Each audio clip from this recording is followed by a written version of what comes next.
Well, welcome to Lift Up Your Hearts podcast. This is a podcast where I reveal my secret public prayer journal. Seriously. This podcast is really just to show everyone that it's not difficult to have a prayer life, a real substantial prayer life that has meaning and can be deep and doesn't have to be stale. The one thing I like about this style of prayer is that I have material every single day. When I go to pray every single day, I don't have to make it up. I don't have to figure something out. I don't have to have material.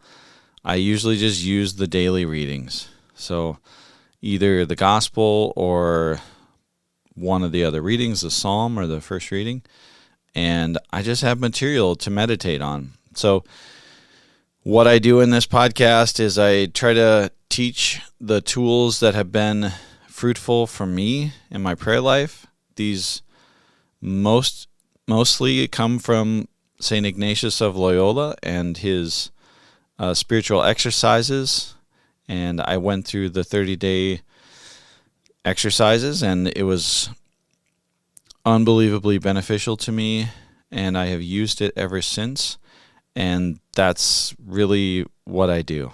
And it has been an immense blessing for me, and I really think that this is accessible to everyone. Absolutely everyone. I just think we need to use our imagination a little bit more, like we did when we were kids, and we'll go from there. This is not a homily. This is not a Bible study. I am not a Bible expert or a theologian. I've done plenty of studies, but I think this is accessible for everyone. Everyone has the Bible, and you can find the readings somewhere. You can either find them online at the usccb.org, or I use this daily Roman Missal. You can use a Magnificat, look it up.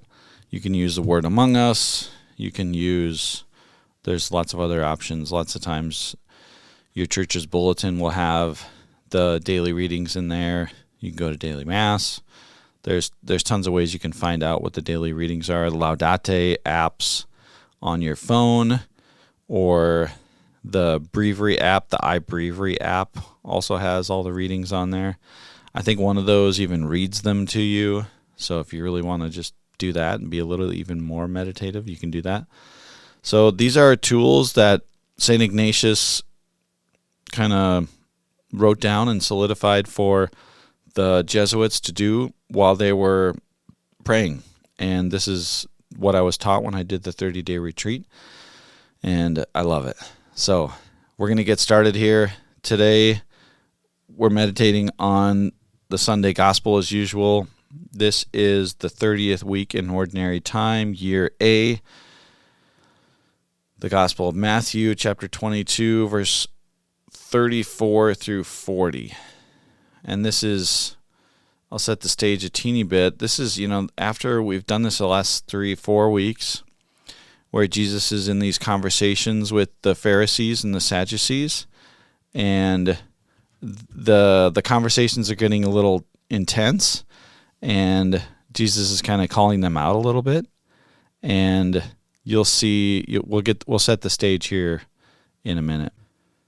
The first thing we're going to do that St. Ignatius asks us to do is to contemplate how the Lord looks on us with love. And I say it every time because I think it bears repeating, and this might be your first time ever listening to this podcast, but that doesn't mean we contemplate whether the Lord looks on us with love or if he looks on us with love, but that he does. And because I'm his beloved son, he looks on me with love. And this might be a little bit of a stretch, but I ask you to take that stretch, maybe even think about someone who has looked on you with love. that you've felt that look of love before. And so we take the moment of an Our Father, about 15 seconds, and we contemplate how the Lord looks on us with love.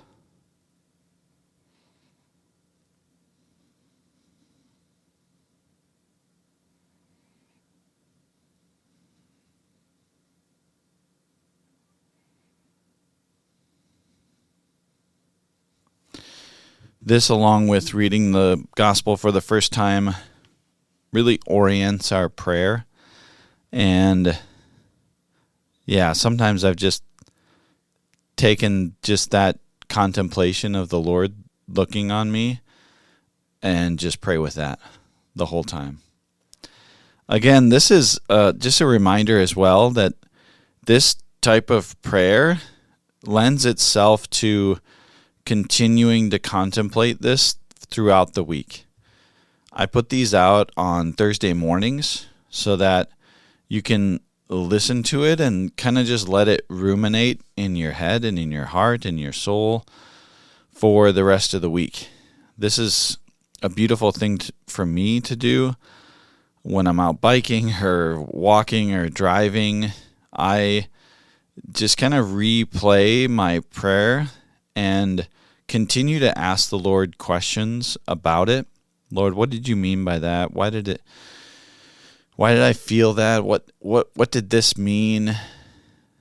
Again, I refer to this kind of like cave diving. You go in and you're looking around and you have some light and you find some gems or you find a little piece and you need a little bit more light and you ask the Lord for that.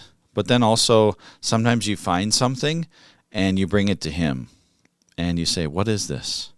What should I do with this? What value does this have? And yeah, you might polish it. You might cut it so it's more radiant. I don't know. The analogy falls short at some point, I'm sure. But the first time we read through the passage, we kind of just try to orient ourselves. Certain things kind of hit us differently. And then, we kind of just try to get the setting, what's happening, what's going on, what strikes us at first. And then the second and or the third time you're reading it through, you really try to enter into it more fully. And this is where we engage our imagination. Today's a little bit of a dialogue between Jesus and the Pharisees. And it's kind of a one-sided dialogue. They ask him a question and he answers. But there's probably a lot of people watching and observing and seeing this all go down, and the disciples are there. The Pharisees are certainly there. And there might just kind of be onlookers as well. And you can imagine yourself being one of those onlookers. So this first time, just try to get the setting in your head. What's happening? Try to get the picture. This is like a movie film. What does this look like? Okay? What's happening? Who are the characters? Even a little bit of like, what are they wearing? What does it look like? What's the feel in the room? What does it feel like? Is it tense? Is it jovial? Is it, I don't know, dark, light, whatever. Use all your senses. This is a good thing. A reading from the Holy Gospel according to Matthew. Again, this is chapter 22, verse 34 through 40. When the Pharisees heard that Jesus had silenced the Sadducees, they gathered together, and one of them, a scholar of the law, tested him by asking, "Teacher, which commandment in the law is the greatest?" He said to him, "You shall love the Lord your God with all your heart, with all your soul, and with all your mind. This is the greatest and the first commandment. The second is like it. You shall love your neighbor as yourself. The whole law and the prophets depend on these two commandments."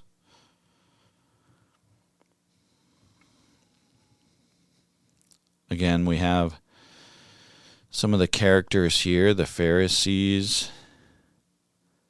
The Sadducees are probably still there. So at the beginning, it maybe makes it sound like they kind of huddled together. But it sounds like they were kind of all just still there. When the Pharisees heard that Jesus had silenced the Sadducees, they gathered together, and one of them, a scholar of the law, tested him by asking, it sounds like it happened like right away. They're right there.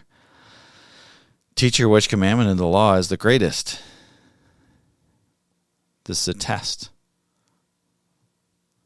I don't know. Maybe they think he's going to say something else. I'm not sure.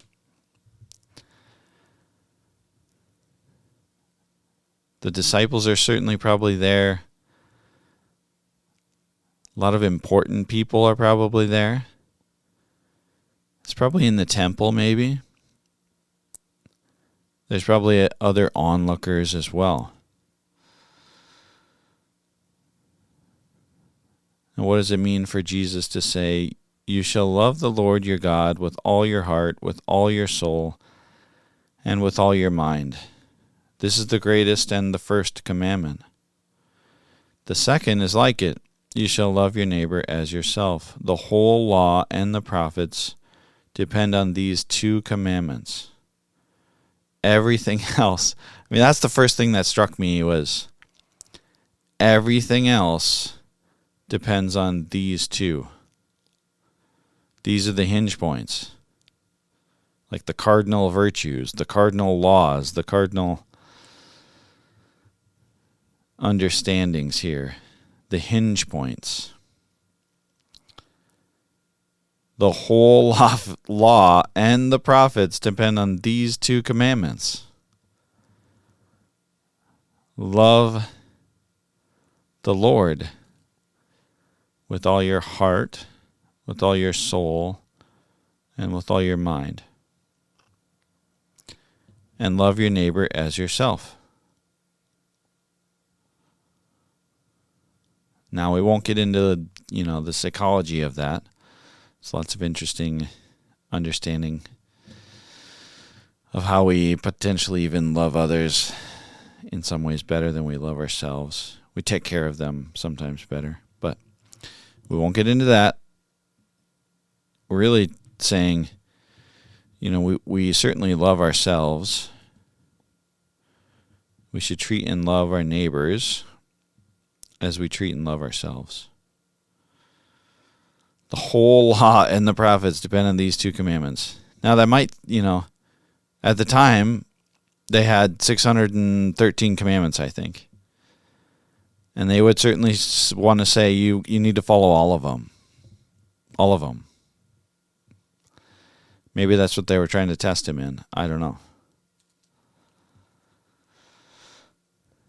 Because maybe they didn't have an answer. I don't know.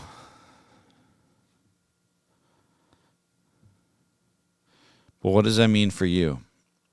The whole law and the prophets depend on these two commandments. What does that mean? I think the first thing that strikes me is it means my whole life depends on these two commandments. The law and the prophets. Everything we know, it seems like, right? Everything we know depends on these two commandments. I think the first thing that rings true is we want to complicate stuff. Sometimes it feels like the complicated things are regarded higher. This is quite simple. I'm not saying it's easy, but it's simple. You shall love the Lord your God with all your heart, with all your soul, and with all your mind. And you shall love your neighbor as yourself.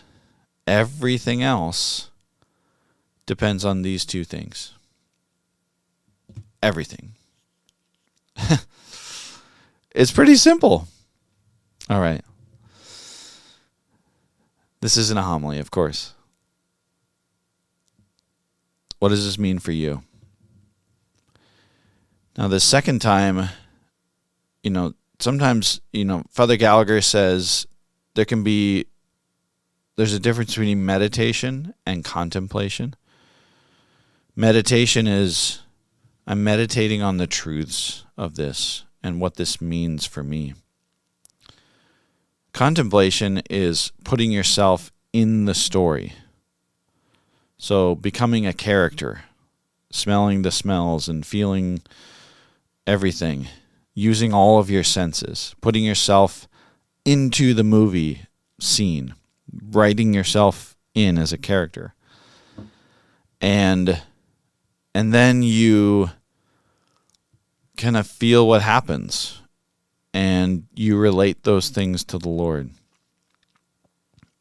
What did it feel like if you were a Pharisee? You know, it's okay to put yourself in the place of a Pharisee. What does it feel like when you're a Pharisee? Give yourself a little bit of a backstory, even. Or maybe you're a Sadducee and you're watching the Pharisees. Or maybe you're one of the disciples and you're observing this whole thing go down. Do you get a sense of like, yeah, he got him? Or how does it hit you? How does it strike you? These are the things that we ruminate on the rest of the week.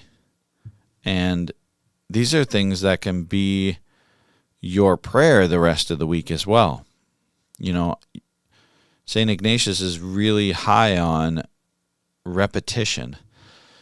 Going back to a scripture, especially if it seemed like there was something else more there for you, something else to dig into that cave, somewhere else, a little nook and cranny to go into and observe what's happening.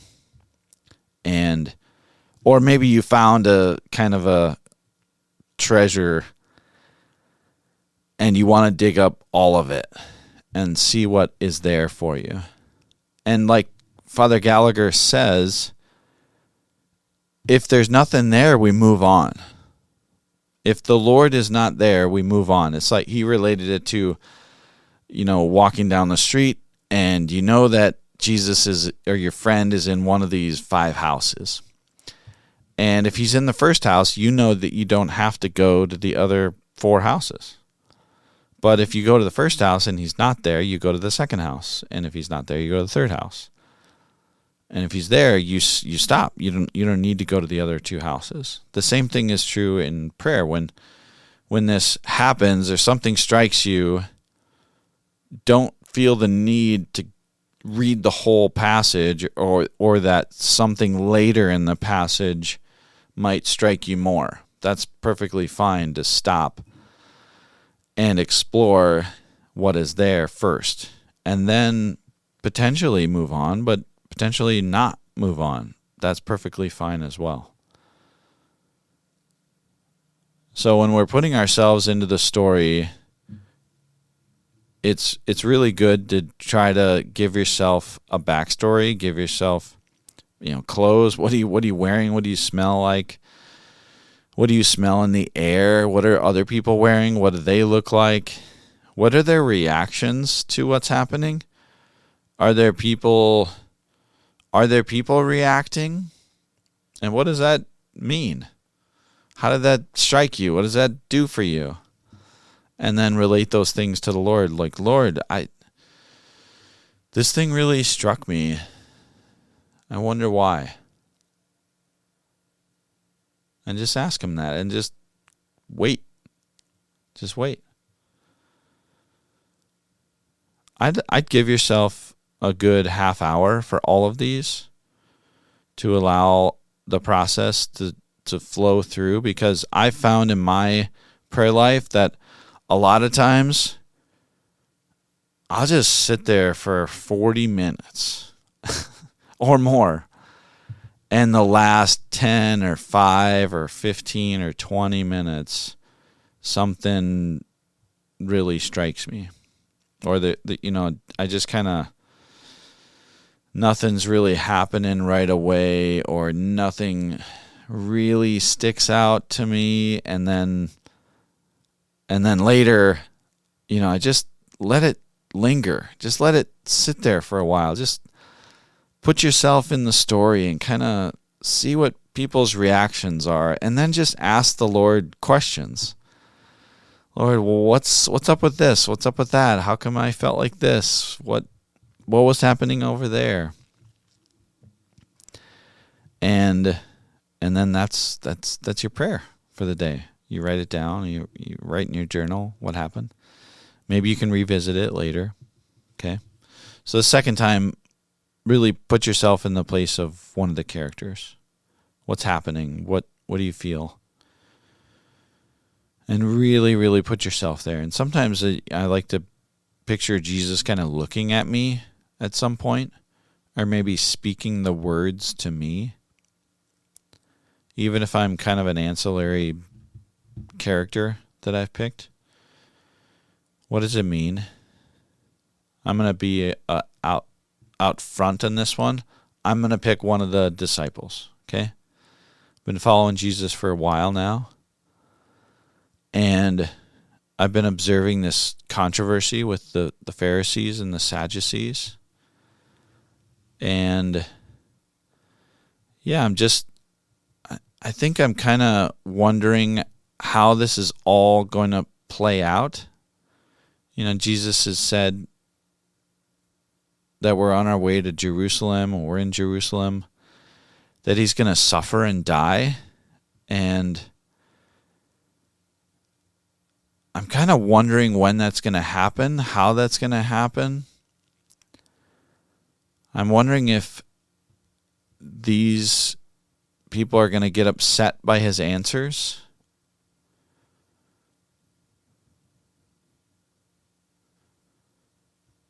And what's, I'm just kind of wondering what's happening.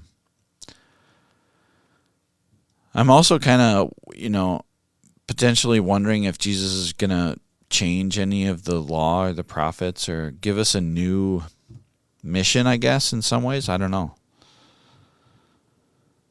Why are we here? What's going on? Or what do you want us to do? So that's who I picked. Give yourself a similar background, kind of like that. Pick one of the people and kind of think about how they're feeling and what they're going through, and then we'll read through this again, and you can be that person while this unfolds. Okay? When the Pharisees heard that Jesus had silenced the Sadducees, they gathered together, and one of them, a scholar of the law, tested him by asking, "Teacher, which commandment in the law is the greatest?" He said to him, "You shall love the Lord your God with all your heart, with all your soul, and with all your mind. This is the greatest and the first commandment. The second is like it. You shall love your neighbor as yourself. The whole law and the prophets depend on these two commandments."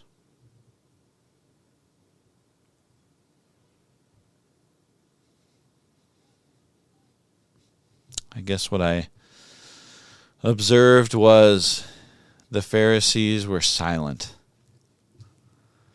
That they just didn't say anything after Jesus said that. And I guess I'm kind of just waiting to see their reaction. What are they going to do? Are they going to be mad, happy? I don't know. It's just like what's gonna happen. For me, my first reaction was,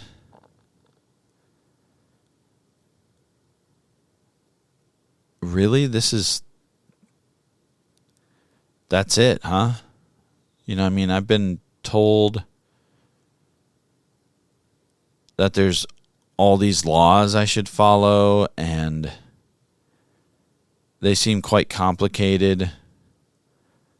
And if I mess some of them up, it's a big deal, And this seems to be, that line there at the end, the whole law and prophets depend on these two commandments. I feel that if I can just get these two right,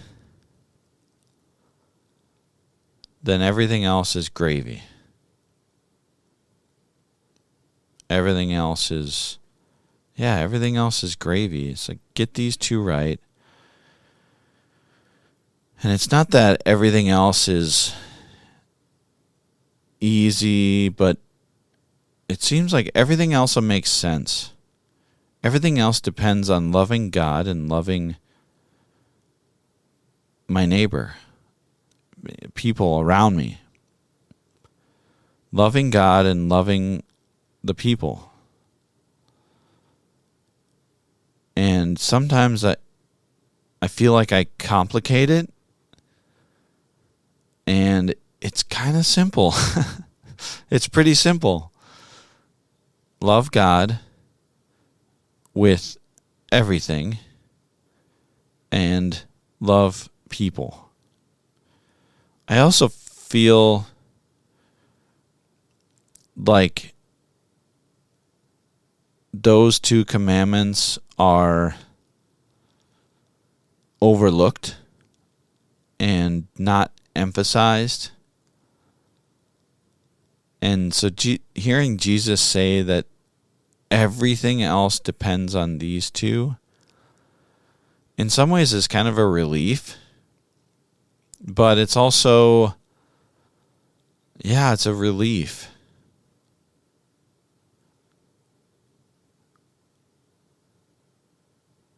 Complexity sometimes, at least in my own life, is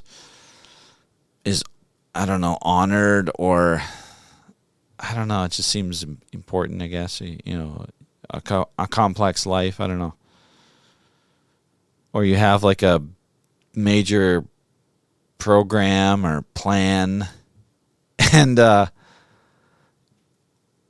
plan's simple. Love God. I want to say love people, but it's different, because your neighbor, I just love that distinction, that it's not just love people, it's love your neighbor. And because your neighbor is a particular person. It's not just love humanity, I don't know, someone famous quoted that, right? I love people, just these individual people are difficult. Or I love humanity, but the people are tough. And so there's that distinction between loving humanity. I think it's the same distinction I like to make when I think about God loving me. He doesn't just love humanity, he loves me as an individual, as a person. So for me, that's a big difference. Love God with everything, absolutely everything, and then love my neighbor, the individuals that I come into contact with. Like the parable Jesus says, who's my neighbor? And, that person on the road beaten up, I didn't know him before, but now I see him. I see him, the person, and now he's my neighbor. Now he's an individual. Now he is a person I can love. I can't really love the person that's not there, on the internet or something. But I can certainly love the people that I come into contact with. I think that's a thing that I'm going to take to prayer this week. That how am I, asking God, how am I loving you with my whole heart, my whole mind, and my whole soul, or my whole strength? And then, how can I love my neighbor better? And I'm just going to let that ruminate this week. I think that was a big thing for me. The Pharisees were silenced, which didn't mean anything in the end to me in my prayer, but it struck me, I think the biggest thing that struck me was love your neighbor, that individual that I come into contact with. Not just, my neighbor Seth and Becky, but the person I meet at the grocery store or the gas station or running or biking or anywhere else, at church, at work, at whatever. That person I need to love. And it flows out from my love from God. And then those two things are the hinge points of literally everything else. Everything else will fall into place if I figure those two things out. And I give everything to those two things. So, thank you for listening today. I have a shout out for this week. My shout out is Chris and Angie Marsh. They are faithful listeners. They are traveling the world with their family this year. They're so inspirational. It's one of my lifelong dreams to do that, and I hope to make it true someday. We're going to take a little bite-sized trips, hopefully in the next couple of years. And so, Chris and Angie, thank you for listening. Thank you, Alexander, Asher, and Kiara for listening as well. I want to give them shout-outs whatever country they're in right now. Thank you so much for listening. Again, if you found any fruits from this podcast, please share it with others. No hard sell to subscribe or whatever else, but it does help. It does help other people to hear it. I don't do this podcast to become famous, of course. I do it because I've benefited so much, and I think there's a lot of people who just simply don't pray because it seems too complicated. And I want to make it simple. And I want to show that anyone can do it. So thank you for listening. Share if you like it. And I hope to see you next time. God bless.